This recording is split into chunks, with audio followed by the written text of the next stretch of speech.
Bumubuti na ang lagay ng panahon sa Cabanatuan City sa Nueva Ecija pero kasabay ng paghupa ng baha, ang naiwang putik naman ang problema ng mga residente. Para sa detalye may live report si Romel Lopez. Romel, kumusta na ang lagay ng mga residente dyan? Yes, Lucia, abala na nga sa paglilinis ng kanilang mga kabahayang nabahanga nitong si Bagyong Lando.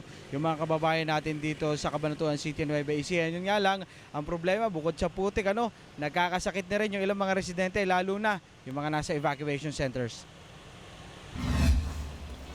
Pahirapan ang paglilimas ng makapal na putik ng mga residente ng Barangay Matador sa Cabanatuan City. Ang bahay ni Mang Dominador, bubong lang ang di nalubog sa baha. Lahat tuloy ng gamit nila balot sa putik. Masama loob kapag ganyan. Ano wala po naligtas na gamit? Wala kami naligtas. Ang iba di maiwasang maglabas ng sama ng loob sa mga otoridad. Alala lang kaming mahihilap pagka botohan. Ngayon pagkatapos ng botohan, ala na. Ngayon sila magpakita ng yabang. Sa kabila ng iniwang pinsala ng bagyo, may pagpapasalamat pa rin ng mga taga rito. Sa amin, sa mga kabarangay ko, zero casualties kami. Tinatayang nasa 4,500 pamilya na ang nasa evacuation center sa lalawigan. Problema ngayon ang pagkakasakit ng mga bata. Yun, sipon. Kasi nga po, dala nga po nung siguro yung pagkakaulan, nabasa kasi sa dahil pagkakalikas namin, nabasa.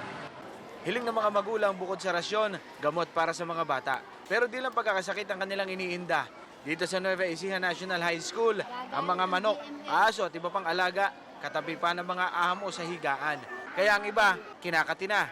Yung iba, hindi maalis na, may mga pulgas yan. O, gano'n. Baka mamaya lumilipat sa tao. Bilang tulong na mahagi na ang Alagang Kapatid Foundation ng relief goods sa Barangay Matadero, may dilata, bigas at maiinom na tubig. May libre pang charge at ganoon din naman libreng tawag mula sa Smart Communications at Meralco.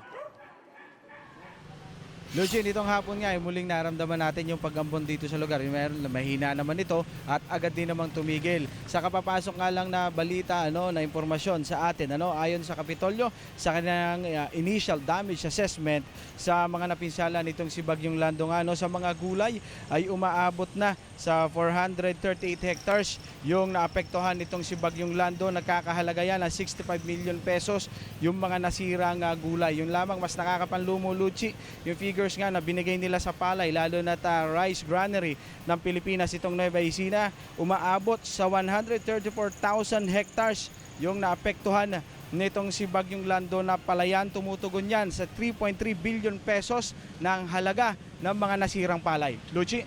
Napakasaklap harvest season pa naman simula susunod na linggo. Maraming salamat, Romel Lopez. Be sure to come back. News 5 everywhere. Copyright 2015.